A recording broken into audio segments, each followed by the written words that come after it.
So, aquí estamos con Janine. Es una escritora, conferencista, motivadora australiana, piloto de acrobacias aéreas y ex esquiadora. En 1986, su carrera como atleta sufrió un revés cuando sufrió lesiones mortales al ser atropellada por un camión durante un entrenamiento en bicicleta. Antes del accidente, había competido por ganar la primera medalla de Australia en los Juegos Olímpicos de Invierno.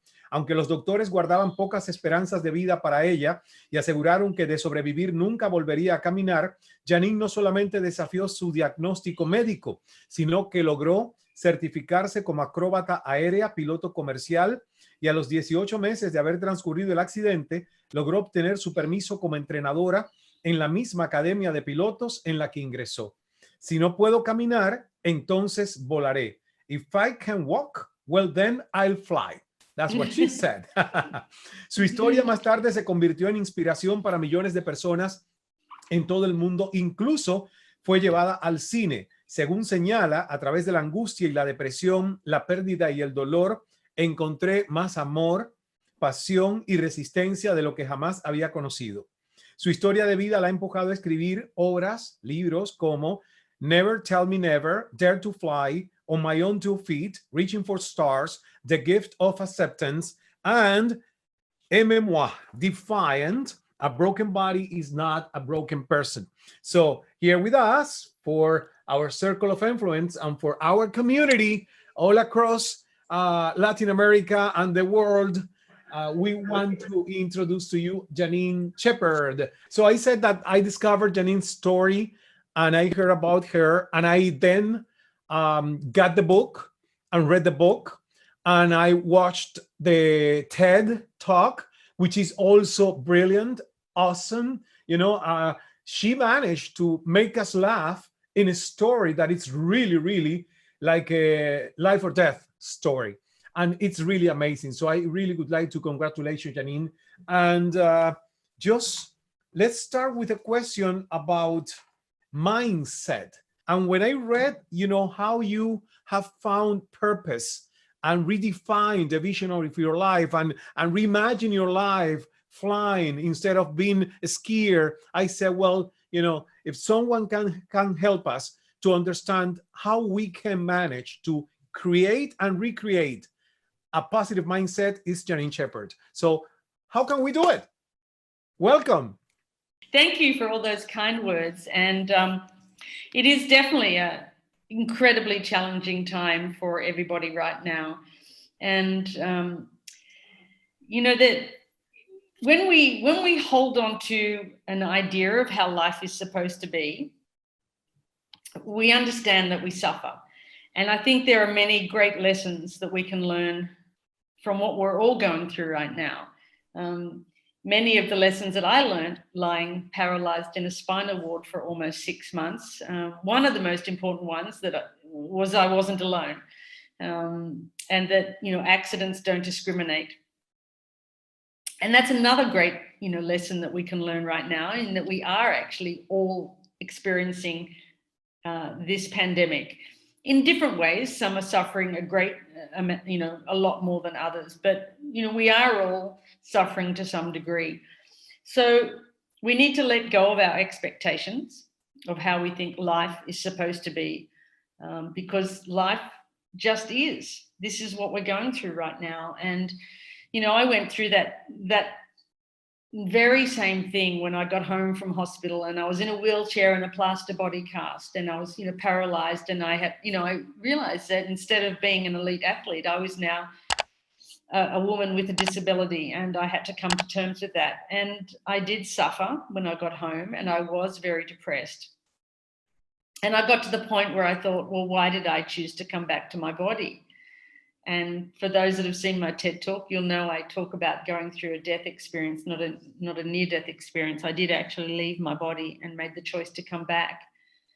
And I remember very clearly that I recognized that the more I held on to the ideal of being an athlete, of having the life that, you know, I thought I was supposed to have, the more I suffered. And I remember very clearly also saying one night, crawling out of my bed onto the floor and saying, God, you show me a way out of this, or show me a way through. And it was at that moment that I really let go. And when I let go, the releasing of my expectations, that's really when I began my journey of healing. So I think there are many similarities in what we're going through right now. And one is to loosen our grip on how we think life is supposed to look. Because life is not supposed to look anyway. Life is just what we're seeing right now. So did that answer part of your question? There's so many lessons of my journey. And, so I think letting go and loosening our grip, I think life in general is about letting go. It's letting go of expectations. It's letting go of how we think life is supposed to be, and just being really, really present with what we have right now. Thank you, Janine. And when you talk about near-death experiences, which is a topic that I'm fascinated by and with, how could you describe, like being or having the experience of your consciousness out of your body? And, it's so interesting because you said here on the book and actually on the TED Talk as well, that when you were on the body, you could feel the excruciating pain, but when you were just spirit or, in a spiritual dimension, it was peace and nothing out of the earthly needs. And, really, I always wonder what could be that transition into the afterlife. So tell us a little bit more about that moment. Well, I spent 10 days, in what I call in that experience when they were fighting to keep me alive in intensive care, drifting in and out of what I call, different dimensions. And what was very clear to me is that I wasn't alone, and also that I had a choice.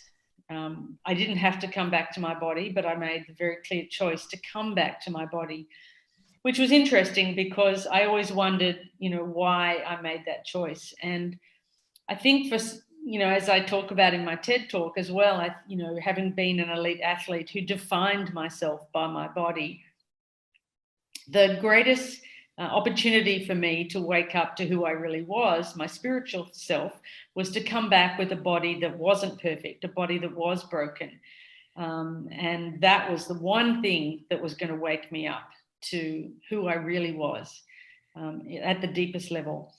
So, that was a very clear choice to come back. And, also for those who maybe haven't seen my TED Talk, which was the talk of the day on TED.com, it's called A Broken Body Isn't a Broken Person. In fact, the original title of my TED Talk was You're Not Your Body. And when I was being interviewed for that talk, the curator, Mike Lundgren, asked me, he said, look, it's a great story, but what's the most important thing you've learned from your story? Because TED is about one idea worth sharing. So I said, well, I'm not my body. And he said, now that's a TED Talk. So the original title was You're Not Your Body. And then TED.com put it on their site as the talk of the day and changed the title to A Broken Body Isn't a Broken Person.